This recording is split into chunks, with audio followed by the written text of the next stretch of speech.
So what is that? What does it mean, oneness? What does that mean? Oneness. If you've seen that clover or the young clover, it's like it's a one leaf, but it's at 3 parts. It's so interesting, and 3 parts but one. It's kind of like crazy, but it's a one leaf, right? So it's the same thing. And when we know that Jesus, Holy Spirit, and God, the same God with different functionalities, with different purposes in their functionalities, but they're one. They're God. Okay? And at the same time, Jesus praying, make them one. Okay? So, what is the model of oneness? 21, verse 21. That they all may be one as you, Father, are in me, and I in you. Or somebody, can someone read it, please? That they all may be one, as you, Father, are in me, and I in you. That they also may be one in us, that the world may believe that you have sent me. So, what actually the purpose or model that everybody, everybody are different in their functionalities. They're different in their diversities, those functionalities. But they're still, they're still God. And in our case, we have all, different functions. We have all, substances, or we diverse in different qualities and so on and so forth. But we still what? One. We still have the same spirit. We still have the same calling. We still the same family. And it's so interesting. We cannot go and make someone as me. Make sense? It's impossible. You cannot do that. I mean, how can I? Me, it's only one me. But on the scope of God's vision, God's purpose, He doesn't see me. He sees one. Okay? Point or problem of it, that we from another end of it sometimes do not understand that I am not me, I am us. I am one.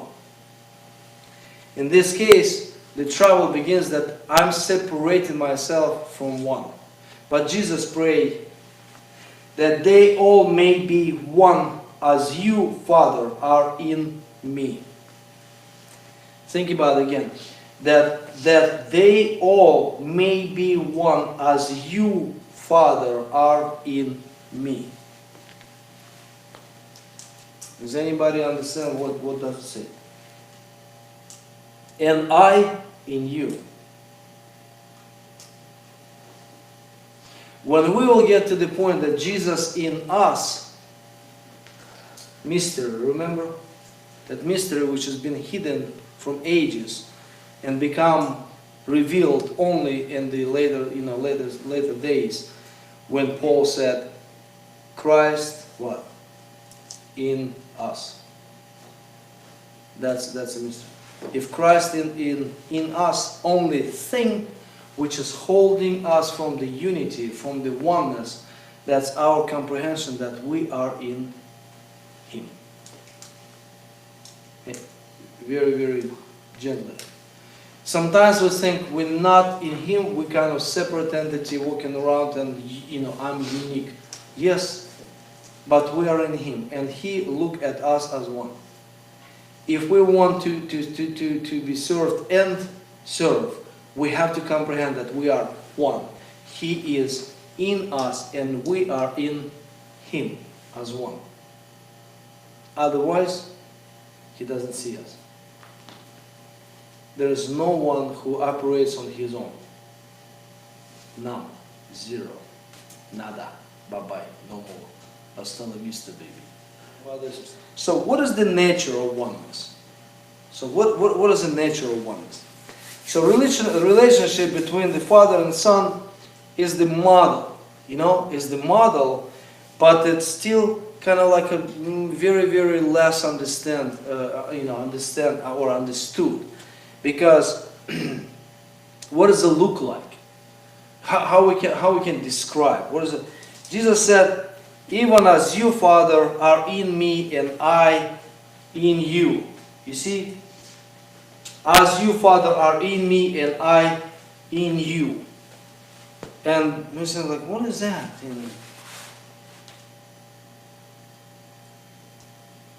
So that means that they can be in us. He's just revealing that he, as the human being at that time, you know what I'm saying? He's saying that God is in him, and he's saying that's a model that God can be in us. And that's exactly what's happened.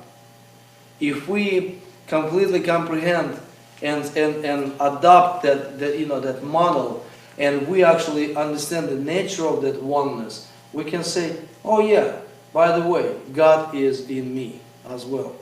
If he was in Jesus, and Jesus said so, you can read it, right? That means he is in me as well.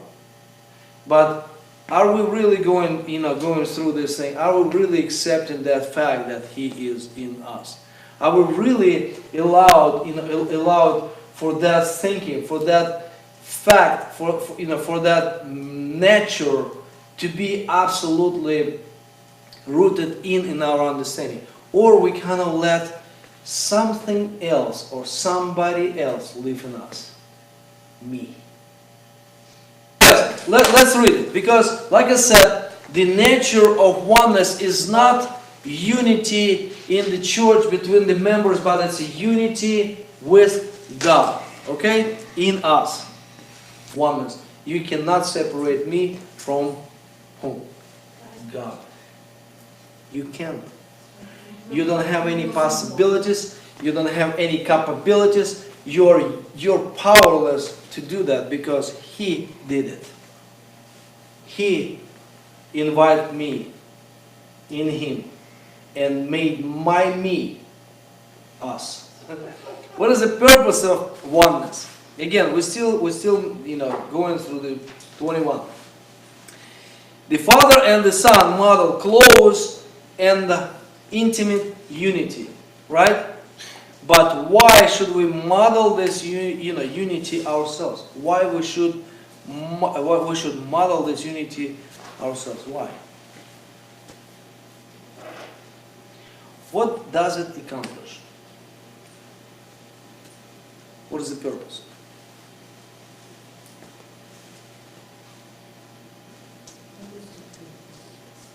So that the world may believe that you sent me. Yeah. End of the 21. That the world may believe that you have sent me. That's the purpose. Why? If we live intimately and passionately connected to Christ, and Christ is in us, guess what? The world will notice. The world will see that you not exactly, same breed as they are. You are different. Jesus said it plainly that what? World may believe that you have sent me. When Christ is working in me, in us, not in me personally, in us, but in me as the part of the one. You understand? The world will see the fruit of our relationship and believe that Christ is reality. Only then people will realize that Jesus is not a joke. Jesus is not some story, some myth, some time 2,000 years ago happened. People will see that Jesus is alive. Jesus is the right here. I've seen him. I talked to him, by the way. Does anybody understand? That is the purpose. That is the purpose of oneness. That is the purpose of Jesus' prayer and basically declaration that God, Father, make them one as we are. Do we want to walk on this earth as Jesus? Do you want for people to recognize you even they do not know your name? That's what we're talking about. Quietly, without words sometimes, just by showing up on the scene, people will realize you're a different breed. Even they can kill you. Yes. They can shut down your body. But that's at least what they can do, to be so angry and so pissed off on you. But they cannot kill who you really are. They cannot shut down that. That will talk to them, to the enemy of God, even though your death will scream on them. Jesus' death is the most memorable in the history of humanity event. Go check me. So, what is the application of the oneness?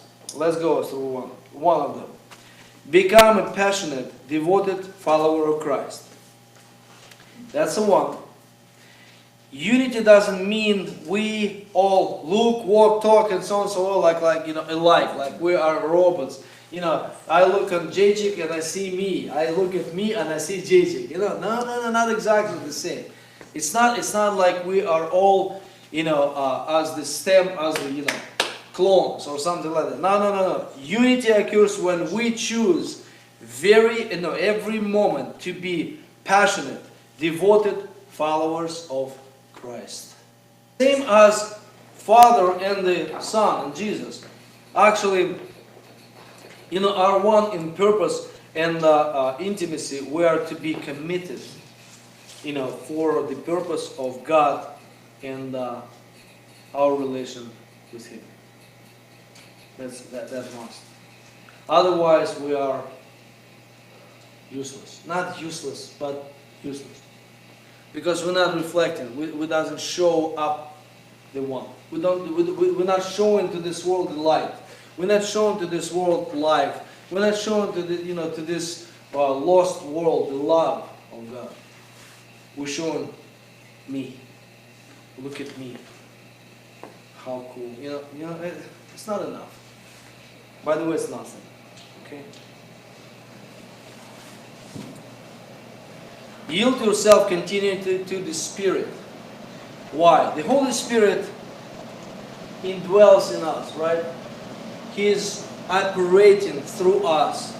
He is talking to us. He is teaching us. He is giving us direction.